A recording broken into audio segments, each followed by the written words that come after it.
Welcome everyone. I am here at Adobe Walls Ranch with Deborah Fellows.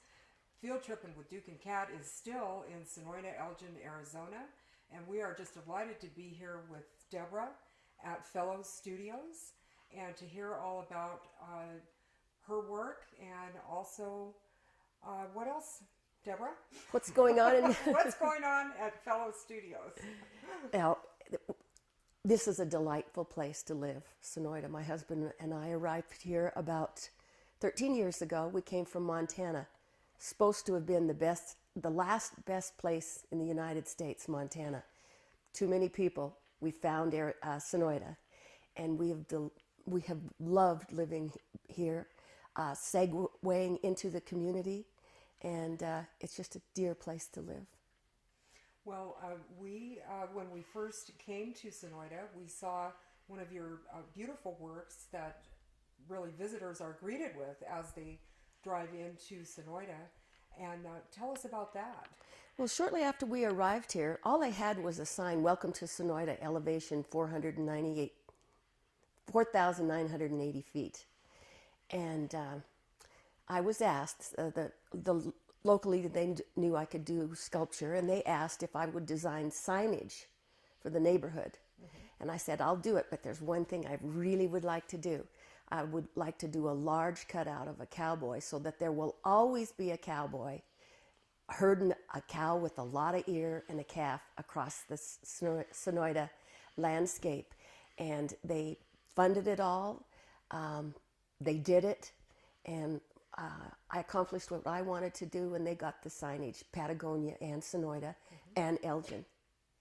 Well, I love that. And when we first filmed something there by the show, and we also took some still photographs, what I noticed is that piece has movement. If you look at it, it really looks like the horse is galloping. It's quite amazing. Well, thank you. That was the objective, and it's awfully nice to hear that mm-hmm. we accomplished that. You did. And so what are you currently working on? I mean, we see here in the studio there's a giant. There is a giant in the studio, mm-hmm. a giant in all ways. I just completed an 8-foot sculpture of Barry Goldwater for Statuary Hall at the U.S. Capitol in Washington, D.C., and I believe that'll probably be dedicated probably next summer, would be my guess. The wheels move slowly when it comes to governmental projects, and there's a lot of coordination. But my portion of it is closing down right now. The original has been okayed by Washington, D.C. We've made the mold on this sculpture, and tomorrow we drive the mold to the foundry in the northern end of the state. And so at that point we cast it, and that'll take about 3 months. Mm-hmm. Get the base, and then they'll show it the first time at the state capitol, and then we'll ship it back to Washington, D.C., where it'll be there. It could be there a couple hundred years, I don't know. Mm-hmm. Well, it's amazing. And so how long from start to finish on one of these projects, how long does it really take to put something together? We're right at about 24 months right now from the time that they did the call to artists all over the country. Submit a study. It's called a maquette. Submit a study. Submit an actual bust so that they want to know what they're going to get. Mm-hmm. Then the contract is written, and I went to work. What happened to us on this project is the call to that's called call to artists. They said they wanted a 7-foot sculpture. So I almost had the sculpture done. I had the head done. I had the body pointed up, ready to put the clothing on so that everything is just right. And I went back to Washington, D.C. And when I saw the other pieces in the Capitol, I asked the curator, I said, "Are you sure 7 foot is tall enough? It looks a little diminutive to me." And she said, "Yes, I know." I said, "Why was it?" She said it was a mistake. Mm-hmm. So I said, if I could get the state of Arizona to agree to do it the correct size, would that be okay? She said that would be wonderful. So I talked myself into another probably 9 months of work, but it is so worth it, so worth it. Well, it's very, very lifelike. We were talking about it earlier, and I can't wait to see the real thing. I can't wait for our viewers here to see just how interesting it is what you've done. So Thank you. The piece that's still sitting in the studio, that's a clay sculpture that you have there? This is clay. I work in a soft oil-based clay to do the original model. And then from that we make a mold off of it. From a mold we make waxes. From waxes we invest back into the positive bronze. It's very, very involved. It's the technology of casting bronzes has barely changed in 3 centuries. Our products are better. We have silicone instead of just plaster molds, but we have silicones. Now we have fiberglass for mother molds on top of that. But basically it's all done just about the same. It's a hands-on, it's a craft. It's a craft. The artistry goes into the original work, but the craftsmanship and the artisan, the ability of the artisans to cast these is significant. Absolutely. I'm actually in awe of what you've done with Mary there. And so talk to me about your husband Fred. Also is an artist, and are you also a member of the Cowboy Artists of No, America? that's a male. That's a gender organization. It's a male Okay, organization. very It's interesting. Cowboy Artists of America. Fred has been a member of that. He's the longest tenured member of it. I think he's 47 years. And Cowboy Artists of America started here in Arizona. And now they're having their annual show every year at the Oklahoma City at the Cowboy Hall of Fame. They've gone back to Oklahoma, but my husband has been president of that for 3 times and consistently productive every year with the number of pieces that he's done, many awards. And also, I noticed also on your website something else that you're involved in here is performance horses. Yes, that's right. That's right. Well, our love is for. It says where art is a way of life, I think, on our website, and that's really, I can explain it best by saying that our art comes from our lifestyle. We live around the horses. You've seen the cattle as you drove in, and to be able to express it, you have to live around it. You can go out like some people do on photo shoots, but it's so much easier to live it, to breathe it, to feel it, and then the sensitive things the things that you come up with, your ideas, are more intuitive and sensitive than if you just go out on a photo shoot and that looks good, lean over, let's get it. If you live it, there's an essence, a different essence to that kind of art. I agree with you. Something authentic. And what's next for you after Barry is done? Well, I've been commissioned by a major company in a breeding ranch in Texas. It's called the 4 Sixes Ranch. It's really a kind of a famous ranch, and they have a major stallion right now that they want me to capture in bronze, and I've already gone down and taken all the photographs and the measurements, and I'll be doing that shortly. So it's kind of my husband has said in the past, Deborah, you have a shotgun approach to art.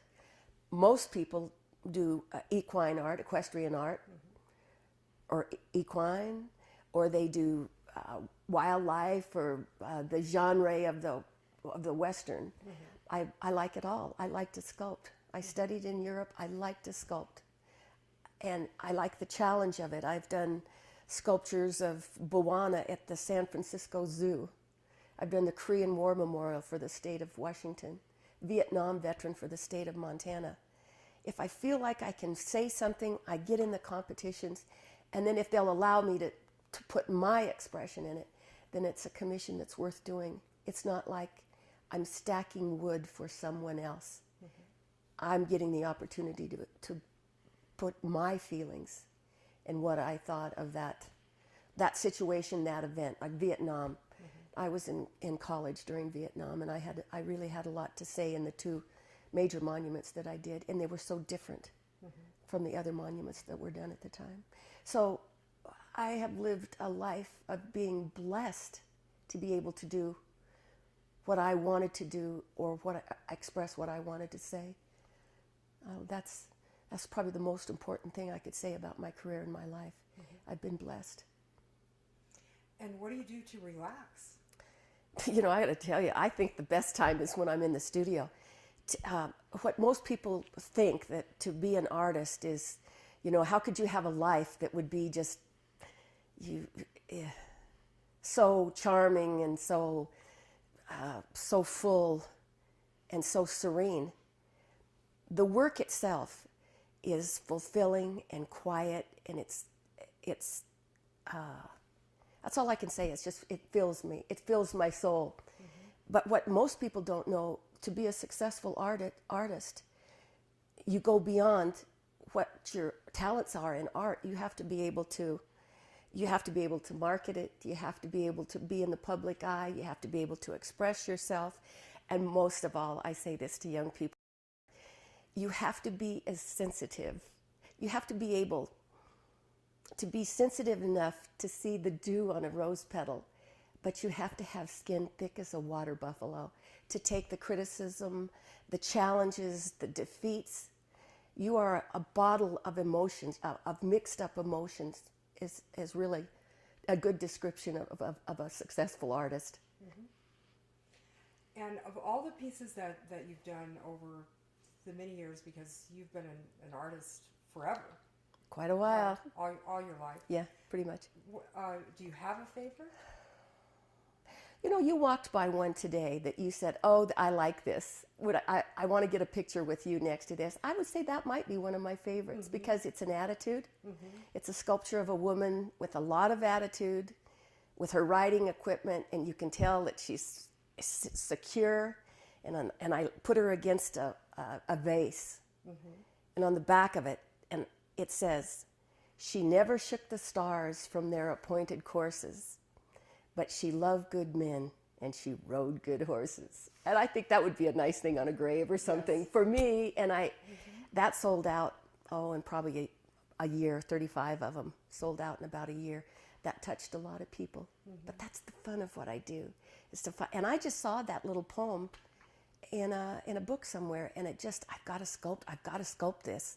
Mm-hmm. That was your inspiration. Well, yeah, people ask me quite often, where do you get your ideas? They come from a puppy that comes up and sits in a hat and falls asleep in a hat, or a little quote. I've got one that's stirring in me right now. I'd like to do another one of these attitude type women, and I think I'm going to name it Made from Scratch. Mm-hmm.